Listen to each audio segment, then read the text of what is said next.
El col·lectiu dels immigrants continua com un dels més tocats per la difícil situació econòmica que estem passant.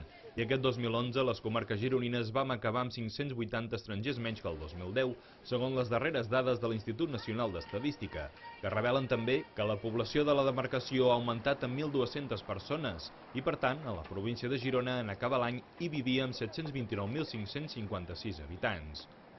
Els ciutadans estrangers que més han decidit marxar són sobretot els procedents de països sud-americans, amb un descens de prop del 9% respecte al 2010. Tot i que això sí, sumant tots aquests països, continua sent el col·lectiu que més ciutadans aporta a la demarcació, els que més Colòmbia, seguit de Bolívia i Argentina. El país que s'endú la palma en aportació d'estrangers, però, és el Marroc, des d'on aquest 2011 hi ha hagut més de 400 persones més que l'any anterior, on també continua creixent el conjunt d'africans.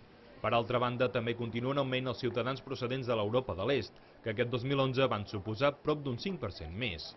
Mentre que això sí, ha davallat el nombre de ciutadans d'altres països de l'Europa occidental.